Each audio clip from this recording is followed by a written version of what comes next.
make going up against them if you're Cloud9 right now. When you're playing RNG, there's always the worry that if the game hasn't ended, and I'm talking the next exploding, make sure Uzi doesn't have items, because Uzi in the late game is a win condition in and of himself. And I've seen, specifically because we've seen so much of this champion, I have to bring this up.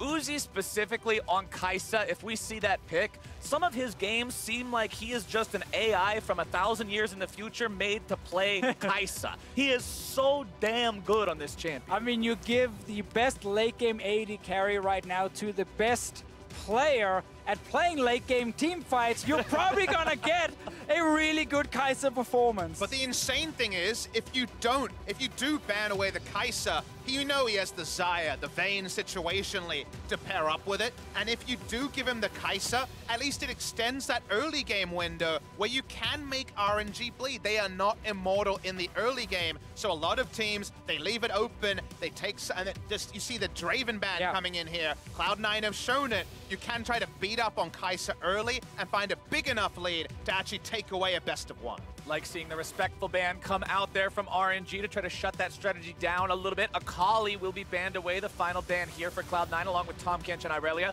Braum and Aatrox also banned out by RNG as they first pick the Alistar. And I like the first pick here because, one, they ban away Braum, which is the other big pick for Zeyzal down the bottom lane. But what they also do is they say, okay, if you want a Xayah Rakan, we can play Alistar against that just fine. If you want to take Kai'Sa here, you don't get Kai'Sa Alistar, which is the greatest combination you can get for Kai'Sa specifically. So they're trying to deny a lot just by the first support pick. And with the Aatrox first ban, you might think, okay, now there's nothing to contest the Urgot. However, this is RNG.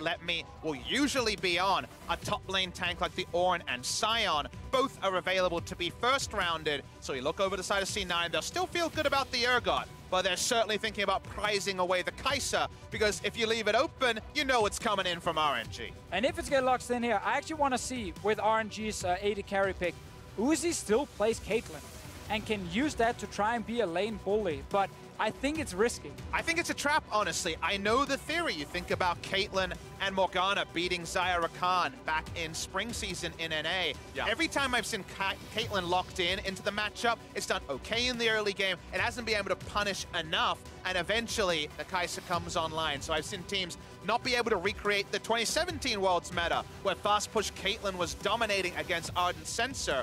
We'll see what RNG decide, though. I think the Xayah is here, because to me, Uzi's Xayah is what has provoked people from the LCK to even consider the champion. Everyone ditched it, and then Uzi reminded people, this is a pretty beast champion. Yeah, that's kind of thing. We had periods during the summer split where if you didn't have Rakan, you wouldn't really want to play Xayah because you had to kind of combine the two. But then Uzi kept showing, no, you can just take Xayah alone. There's actually so many other supports she works well with, and she's just so strong individually. So it is the expected pick coming in from him, and it's very standard for RNG at first here. And Cloud9 will decide to pick up the other half of the Lovers duo, locking in the Rakan for themselves. They're in the bottom lane, so you've got engaged potential here from both supports as we head into the second part of the ban. It is a losing 2v2 matchup, though, without some load of jungle assistance turning things. The Kai'Sa Rakan is very nice in the late game, but certainly won't be helpful for Sneaky and Zeyzal, who are going to have a very fun laning phase, you'd have to say, against Uzi and Ming. Specifically for Zeyzal, this guy who's one of the rookies on Cloud9, this guy who, you mentioned banning away his Braum, that is his most played champion by far. His second most played, actually the Alistar. The Rakan, in terms of summer, all the way down there at 2 picks. So not a lot of experience on this champion, especially going up against a player the caliber of Uzi. It will be difficult for Cloud9's bottom lane. Yeah, and this is where, as a support, you are doing this for your team and not for your lane. You're simply saying we have an Urgot already. If he's going top lane, we most likely need some engage from our support, and Rakan is still one of the best engage options. So you end up kind of sacrificing a bit of your own laning phase to help the rest of the team. Now, let's think about the fact that RNG, who we said, they'll just take a tank into the Urgot, they've lost both of the prototypes here. We see Ornn banned. We see also the Sion banned. Some teams would look to something like a Maokai as a bit of a throwback. The Cho'Gath is another one to consider. Doesn't provide the same engage options, though, to get the fight on command, but maybe Alistar. That's the straight up Evelyn, guys. Okay. RNG bans out the Xin Zhao and the Nocturne. They're saying, all right, let's keep some of the carry junglers away from Summoner's Rift this time. And Cloud9 decide to spice things up. We said we looked at this team for innovation. That is one of their win conditions against RNG. And Evelynn is how they'll go about doing it. And I'm really thinking about something like Ryze then coming in at the end here for Jensen, because when you have Evelynn, if you draft strong split push compositions, Evelynn are so hard to deal with because you don't 100% know where she is. She's hard to track, and she appears in these side lanes and just destroys you. But Deficio, what about if you have a team that can go everywhere at once, like the Galio Talia that have been put together on the side of RNG? They don't want to be assassinated in the mid lanes. The Galio makes a lot of sense, can take Aftershock and be very happy here. C9, you think back to all the times they've shaped the meta at Worlds. What about that famous Tristana and Veigar they put together at 2015 Worlds where they let the meta? How about some more globals? This would be a top lane Shen. And locking Shen in. This is the most RNG comp that you can imagine when you think about how many resources they put into Uzi. This is the single most invested in player of any player at Worlds. They love putting so much into this guy and trusting him to carry. And when jungler, mid laner, and top laner could all be at your beck and call at a moment's notice, you're ready to go. But the thing is, when you deal with this comp, and we get the Ryze we just highlighted before that we wanted to see, when you deal with a 1-3-1 comp and an Evelynn, Talia and Galio globals do not cover the entire map. So if you are split up in lanes and you have push coming in from C9 with Jensen and Licorice, it's actually going to be hard for RNG to utilize their globals properly, and you can still really get punished by split push. And you see Reaper getting his last words to team. What he should tell the team is, when those ults are up, punishing, there's long windows after you use the Hero's Entrance and the Shen ultimate, where Evelynn is still invisible, and you don't have the get out of jail free cards those defensive ults can provide. So there's certainly windows for C9 to look to box. It is a boxing match where RNG comes in favorites, but it could be more competitive than at first glance. Exactly. The answer if you're RNG is actually not to think too much about using globals to help that one guy in the side lane. Instead, use your globals towards mid lane and just run at Sneaky, who's sitting there trying to wave clear.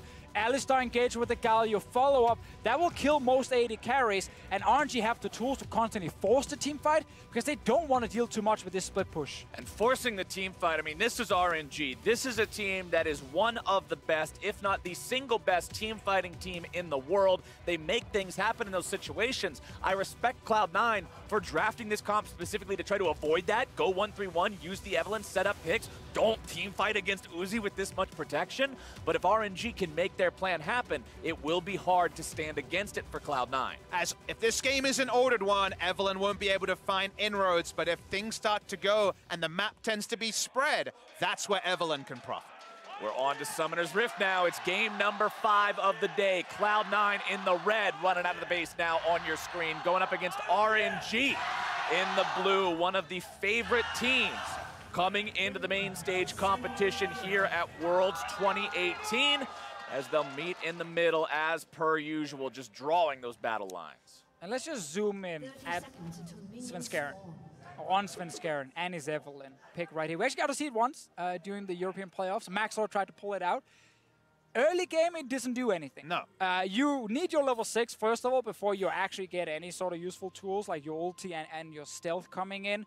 And your early ganking power is just not that strong, but you are an extremely strong scaling jungler. You get insane amount of burst damage in the late game with the full AP build.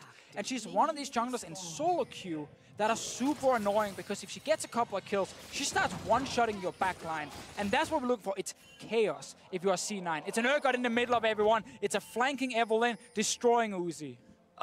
An update about the Evelynn pick coming out from Svenskeren. Did play it one time during the summer split.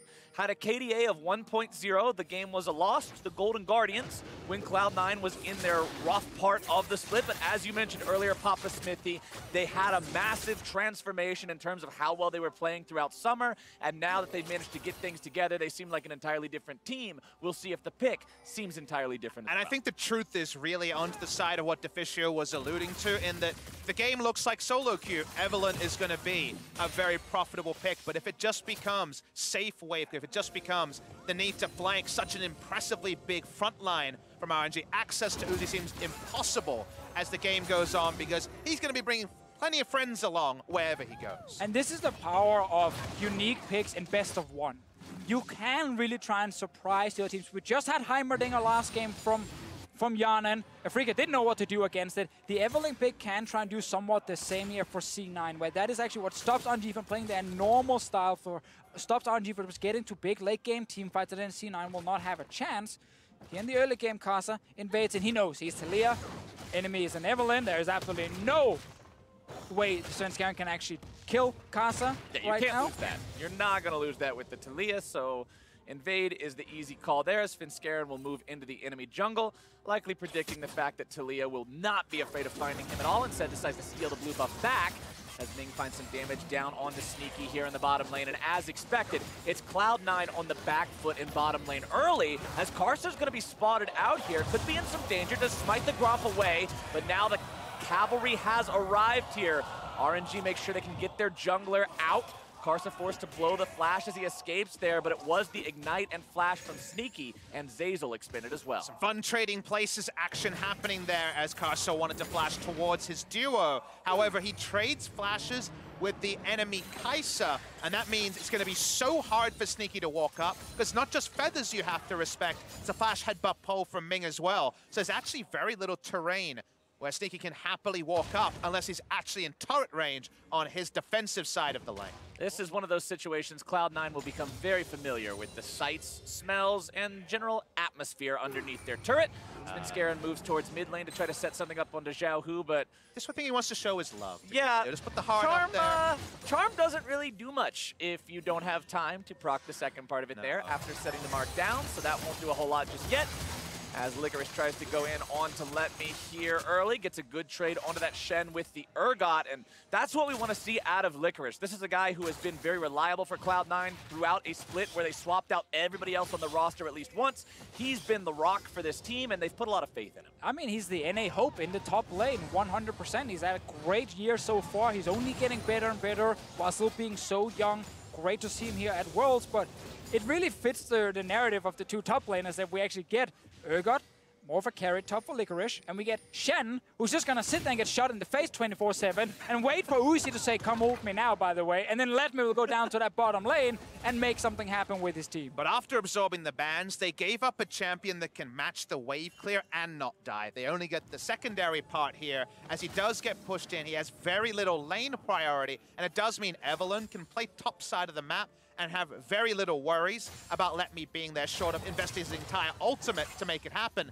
And if he ults out, the turret damage is coming in from Licorice. Well, Licorice will maintain that very slight CS lead there in the top lane. As you can check throughout the other lanes, it's also small leads going the way of RNG, though, as Cloud9 overall has just a very small edge in terms of the overall economy here in the early game. Yeah, and this is very expected also when you watch RNG, especially with Kasa. It's not the all-in aggression that a couple of years ago we used to see from them, where it was just constant fighting, trying to win every lane. And then with MLXG, just constantly invading the enemy jungler for no reason whatsoever. But with Kasa and with the current RNG, they know their late game is one of the best, if not the best in the world. So they can just take it a bit slower, play around Uzi's lane, and all in. Bottom side, it's Sneaky in some trouble. No flash available means he is gone. And first blood goes over to RNG, and it goes to Uzi. Perfect illustration of what we mentioned is Licorice looking for this. Licorice wants to grab the solo kill, and into the grinder you go. He responds across the map. Battle lines are drawn. Bot side, it's all China, it's all RNG. Top side, the NA hopeful Licorice picks up the solo kill. An extension of our expectations. Nice table setting for the first 6 minutes of the game. It fits in so well. Everything we expect. RNG always focusing on getting Uzi ahead. He's actually doing it just with Ming in the 2v2. Kasa didn't get an assist when he did show up because, of course, Sneaky lost that flash much earlier. Meanwhile, in the mid lane, well, these guys are just farming and doing nothing at the moment. They're kind of waiting for something to happen where they can join. They both have the ability to join in with the ultimates there as well. Jensen and Xiao Hu now with those level 6s up means that the ultis are online to participate in the fights if they find that chance. But Licorice on the solo kill with this Urgot. He got Rookie of the Split for a reason, doing work here for his team, making sure if they manage to get an answer after they lose their AD carry in the bottom lane. Now let's talk about the AD carry for a moment. He has to go back to laning in the bot side. We're going to get some replays here on your screen. This is Sneaky walking up, and he doesn't play around the feathers with his flashdown, so he just straight up dies. That part pretty straightforward. We talked about how there were very few places he could stand in lane. This is Licorice getting a level 6 advantage. Doesn't expect the flash in.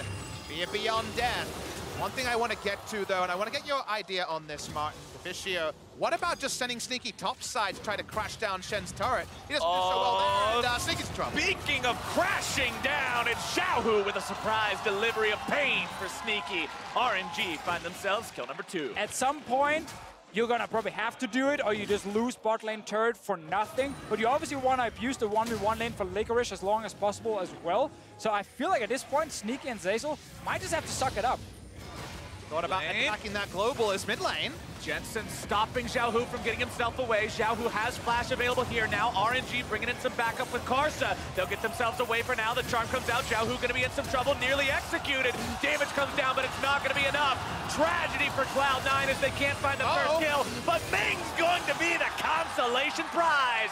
Rack up number 2 for Licorice. I like these group up plays from the side of Cloud9. Maybe attack Shen and keep yourself away from Sneaky laning without that flash. They didn't do that. They go down, but they make the proactive play in mid lane. Galio doesn't go down, but Ming can't spare the blushes of his team. And we need more top lane or mid lane and top lane action from C9's side, because they will lose this bot lane turret very soon. There's an Infernal Drake as well for RNG to take, but this is important. They obviously want more than just a single kill, but they're winning the skirmish here. They get the ulti from Karsa as well. We see the Shen around mid lane. Ming is like everyone from RNG except for Uzi are trying to win the skirmish, but they are losing it. And the fact that Urgot is the one picking up the kills, he can get his Black Cleaver fairly quickly.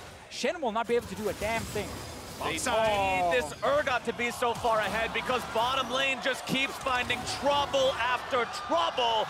And now Uzi's got himself his second kill of the game on this side. Moment you accept that invitation to take the Rakan, this reality sets on you. It's 3 kill involvements already for Uzi, and Sneaky's flash down again. The bot lane is done. Yeah, and we talked about how C9 are sacrificing the bottom lane, especially by trying to bring more engage to the table with Rakani. But what's happening is Sneaky's just getting hit by feathers all the time. It sets it up so easily for Ming as well to all in. 0-3. Uzi sits with 2 kills on his side. He's already taken down the turret. He's gonna get Infernal Drake. Licorice, he's trying his best, but man, he's left alone. Uzi has almost doubled Sneaky's CS 10 minutes into the game. It's 92-56. Sneaky has died all 3 deaths of Cloud9 so far. It's so rough for him in this early game. And on a champion like Kai'Sa that needs time to scale up, he might not have that time if Uzi keeps going off like Watch this play. 3 feathers on the ground, 4. Zeyzal and Sneaky walk on top of each other and get double stunned there. That's just unacceptable, really, in the 2v2. You were talking about the greed of Cloud9 making more plays while the globals are on cooldown. They're still on cooldown, and yet we saw a kill come down in bot lane for the side of RNG. We saw the Xayah and Rakan, the lovers duo, get broken up in Champion Select. Somebody always comes out on top, seeming like they're in better shape every time a couple breaks up. And right now, Xayah is living the good life. Xayah got the house and everything. Oh, yeah, Xayah got the house, the dog, bad. the car, everything. Rakan's just over here hanging out in his bachelor pad, wondering what happened. The Sneaky will be on recovery for a long time throughout this one. RNG happy with the condition of their AD carry so far. Remember, that's the win condition. That's who's got to be protected. Good news. Uzi is now top lane and Sneaky's bot lane.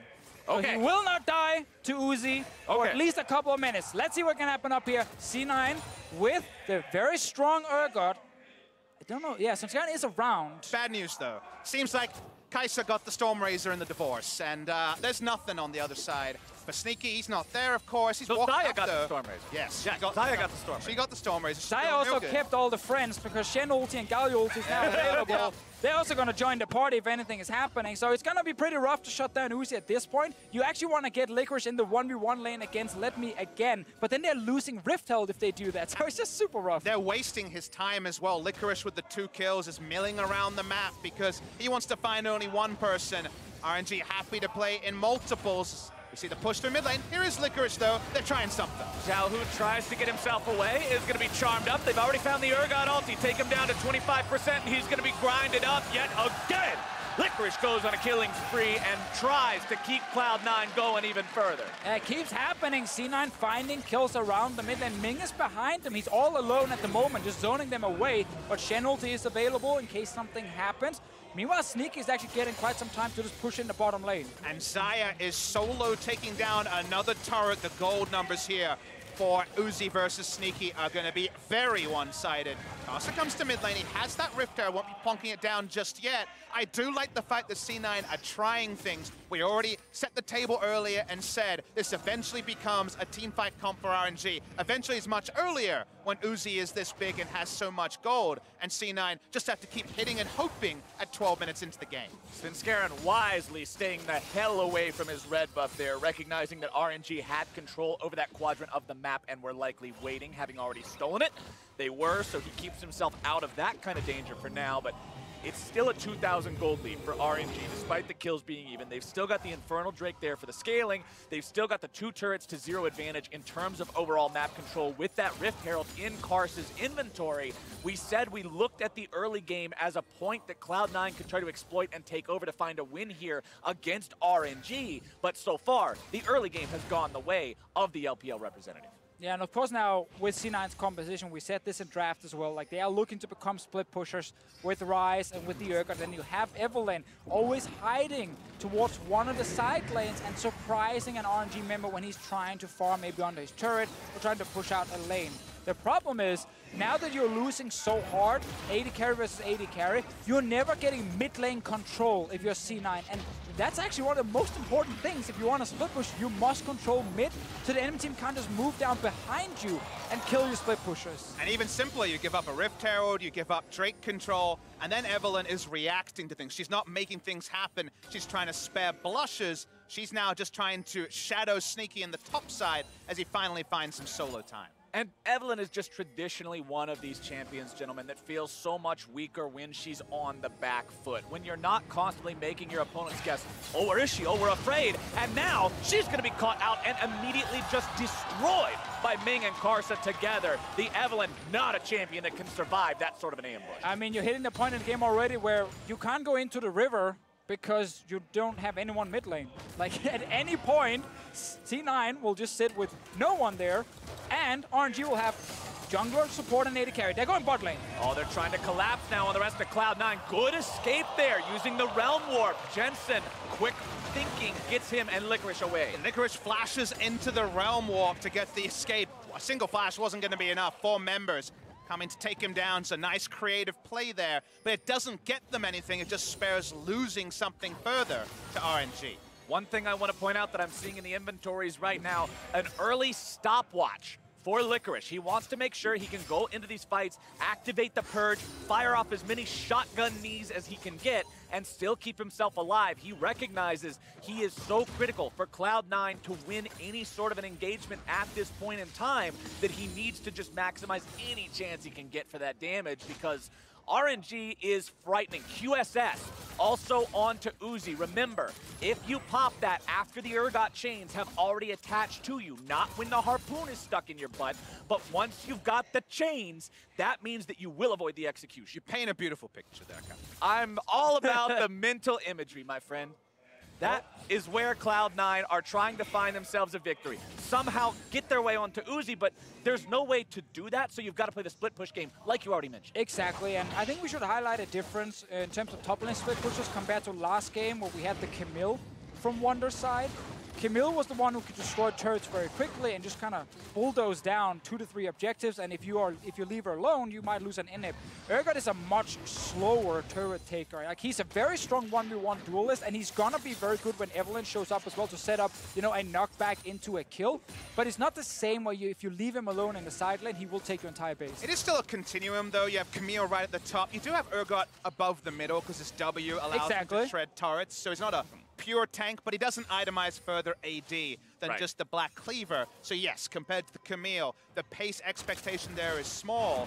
And when it comes to map control, feels like RNG control. Both neutrals, the river area has already been shown to be somewhere that they also have earned a lot of advantages. Sneaky finally has found the Stormrazor, but RNG are just rotating around the Urgot, just like we suggested C9 should rotate around the Shen. RNG grouped up as 4 here. They've got their Galio holding the top side of the map while they push into the tier 2 bottom.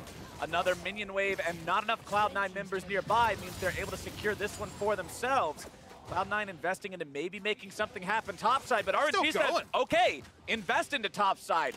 Nice inhibitor turret. They will back away now, sensing Cloud9 is going to respond to that. Jensen will make his way back towards the base, but Cloud9 just seems to be a step behind. Well, it's hard, right? When you lose mid lane, yes, or the mid lane now, obviously you didn't lose the laning phase in mid, but you've lost control of the mid lane after laning phase ended because Ming and Uzi are so far ahead and they have these globals to back them up. So whenever Licorice tries to push out in his lane, he will see 3 members from RNG leave the mid lane, move towards his side, and he will have to back away like we just saw here. And you just see the fact that Uzi is escorted wherever he goes. I'd like to get those minions. Here comes 2 friends next to him, and someone like Galio or Shen holding down the fort, a much tankier person for Svenskeren to potentially attack. So we just see Svenskeren watching Uzi take down objectives, hit turrets, and never actually be able to open up like those nice picks he made in the mid lane earlier. And this is what we talked about with RNG and how many resources they put into this guy. Resources doesn't just mean gold. It means the time and attention of everyone else on your team. He is the VIP. Everybody else is Secret Service. What's that, Mr. Uzi? No problem, Mr. Uzi. We'll take care of it for you. No problem whatsoever. This is the play, however, we keep mentioning. Licorice in his side lane with Svenskeren coming in from a flank to try and back him up. We will get a ton of damage on the turret now. You have minions as well to back you up. And there is no Baron alive yet. That's going to be the objective RNG will use to force team fights, but it's not here, so you can try and get a kill and a bot lane turret. RNG trying to just muscle down this mid lane tier 2. Uzi's got the protection of Karsa and Ming nearby, not really worried about a whole lot of anything. Tier 2 will fall there. That's turret number 5 for the side of RNG, as Cloud9 will look to make something happen here on the bottom side of the map. Svenskeren and Licorice working together, looking to take down Let Me. They're going to need some more damage to do it. Xiaohu wants to go in, find some kind of a flash into a taunt, but the escape from Svenskeren, predicting that would come forward, gets himself out. No kill to be found for C9. I love how RNG are making proactive plays, though. They sense that Evelyn's bot lane push through the mid. They get the teleport in to stop there being a turret dive, and they, as a 3-man, push the top side. So they are still reacting to what Cloud9 wants to do, and then one-upping them in mid and then top lane, and it means they grow their gold lead, and C9 can't stick any of their plays. I like the fact that Cloud9 is trying to play around Licorice. I like the fact that they're trying to set him up because they know that's what they have to do at this point. That's really the only chance. But the response from RNG is on point. They're not allowing that advantage to be played to any real game for the side of Cloud9. And it's put them in a spot where their lead does nothing but steadily grow, almost up to 5,000 gold now. And we're still waiting for Baron. Like, we're only 20 minutes into the game. They've taken down 5 turrets. So now Baron is alive, which means every single time Svenskeren is bottom lane, there's a chance RNG just starts the Baron. And they will be able to force C9 then to TP in with the Urgot and fight 4 versus 5 in a team fight. And that's obviously not going to work if you are C9. So now the most annoying objective is actually alive. If you are trying to play split push, let's see if they can get down at least a turret. Currently sitting with 0, and they need gold so desperately. And so much gold. They certainly do, on multiple members, none more so than Sneaky. Short of a second item this far, and look at the gold lead here, 3,500 gold. 5, God bless. That is a massive deficit to have to recover from. Uzi, 2 items fully completed on top of having the QSS already bought as well, and Zeyzal is gone. Karsa makes sure he gets that one. The TP has to be canceled there. There's no way you can go through with that one if you're Cloud9. Tier 2 turret under siege here on the top side. And with this being taken down, RNG has now taken everything from Cloud9 outside of their base. The base siege becomes tougher, but when you're this far ahead, they might just be able to brute force it down. The Weaver's Wall comes out, and RNG will rapidly put damage into this tier 3 turret. Svenskeren coming around from the flank, seeing if he can find something. Xiaohu's going to be ready, though, with the Galio ulti to come in and keep these guys safe. He's got the taunt already channeled. Jensen's going to be locked up on that one. Svenskeren has to get himself away. Heroic entrance, still looking to keep Uzi alive. They take down Zeyzal, and RNG hasn't lost a man. Jensen's going to be next on the chopping block. Xiaohu goes into the CC. Archangel will not be enough to keep him alive today, and Uzi goes on a killing spree as RNG has 7 kills now, pushing even further into the base. Inhibitor number 1 gone as Cloud9 can do nothing looking on. Sneaky chunked out as that started, meant that even though Zeyzal got backline access, there was no damage to register any kills. We saw Afrika go down to the Heimerdinger they weren't anticipating. You can't expect RNG to have been thinking about an Evelyn, but they've made the game about what they have and not what the Evelyn provides on the enemy side. And that's where we see plays like this that feel like they can only go one way to RNG. Exactly, and with all the members around here for the fight, Shen ulti available as well, there's just not enough damage. Not enough members can actually get close enough. Licorice joins the fight at the end when the main engage is already gone and Zeyzal has died. And C9 are just not in a position to actually kill a backline.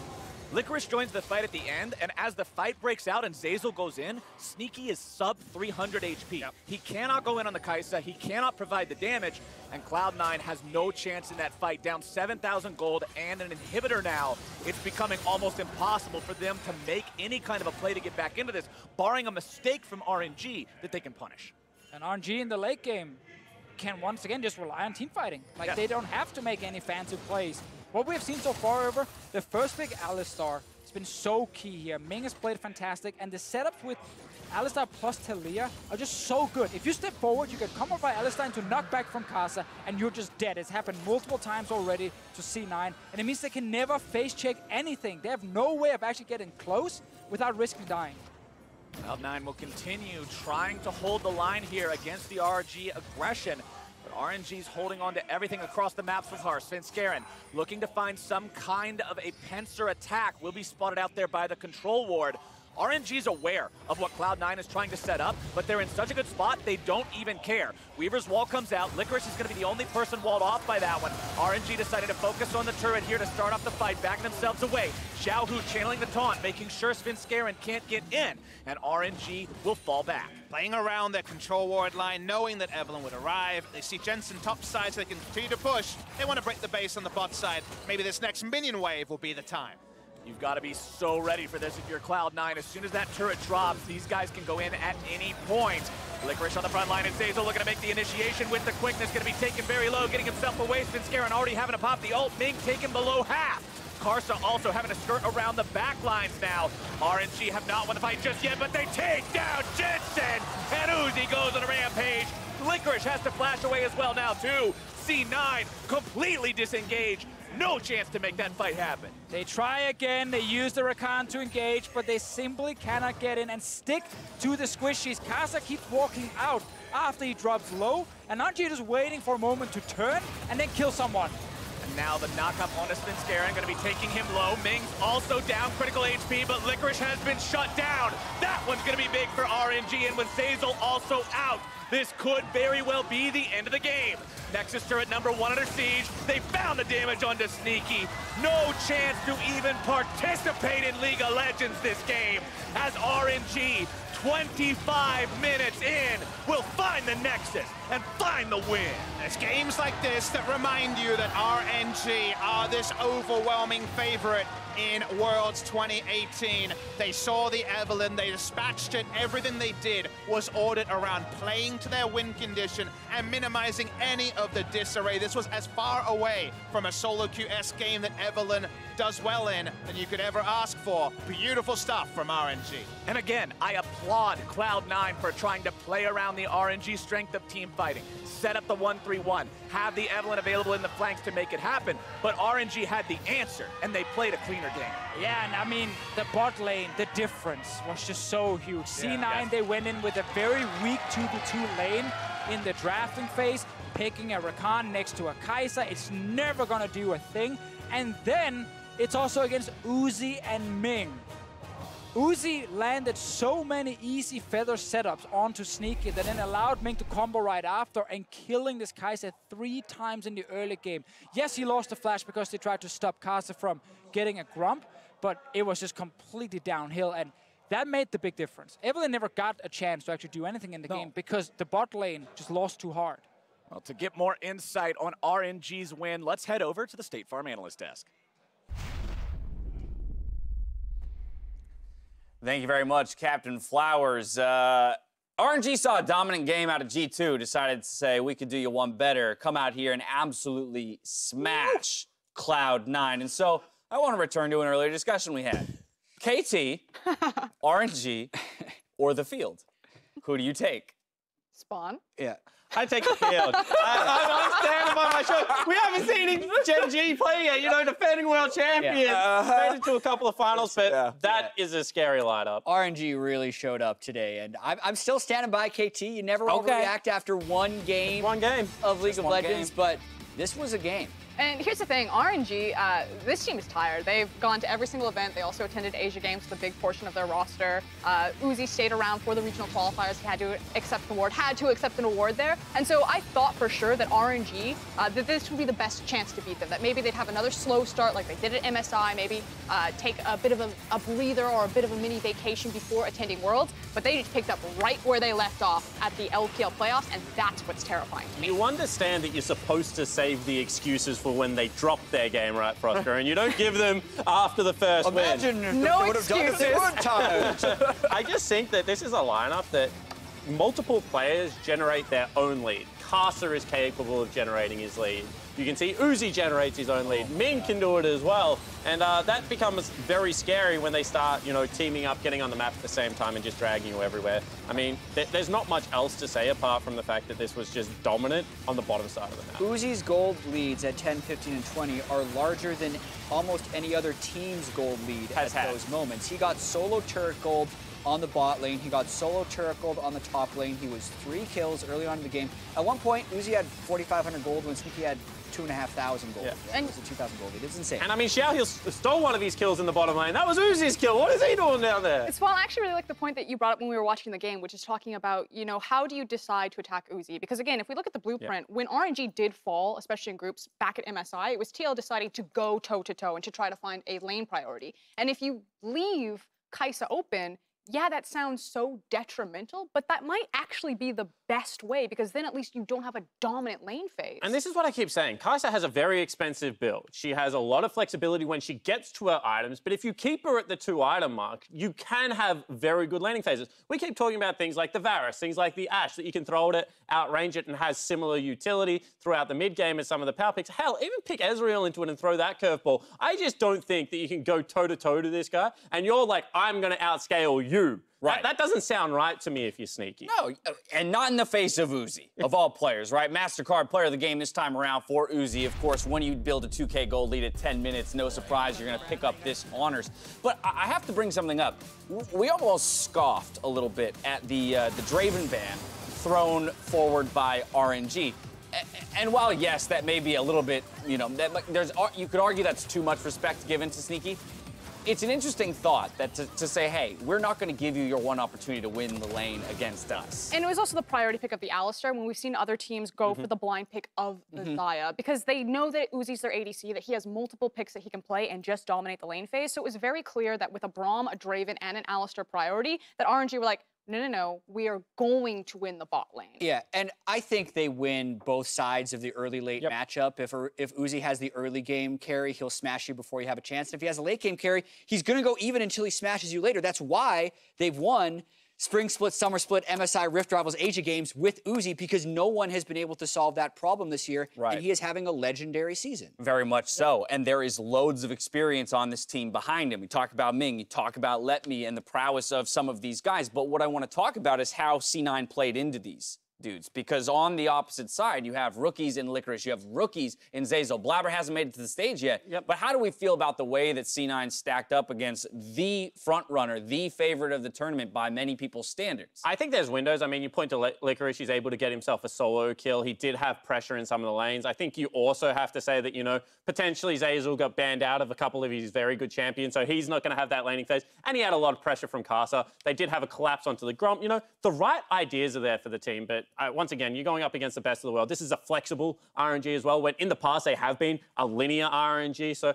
I do think that, you know, this is going to be a tough team to beat, but they showed some windows of good play. Yeah, without a doubt. Your thoughts on Licorice in particular? I mean, I think Licorice looked good. I also don't think he was able to transition his advantage the way that you would have wanted him to keep the game even, and the rest of Cloud9 looked pretty poor. All right, there you have it, ladies and gentlemen. A tough loss for Cloud9. The reigning champions, Gen G, are back to defend their title as they start their Worlds run against E's Vitality after the break. We'll see you then.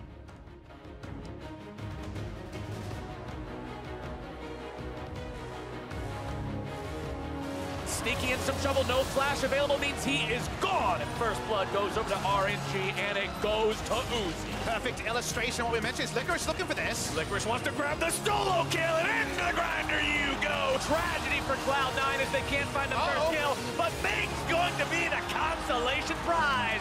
They need this Urgot to be so far ahead because bottom lane just keeps finding trouble after trouble. 2 items fully completed on top of having the QSS already bought as well, and Zeyzal is gone. Karsa also having to skirt around the back lines now. RNG have not won the fight just yet, but they take down Jensen. Nexus turret number 1 under siege. They found the damage onto Sneaky. No chance to even participate in League of Legends this game, as RNG will find the win.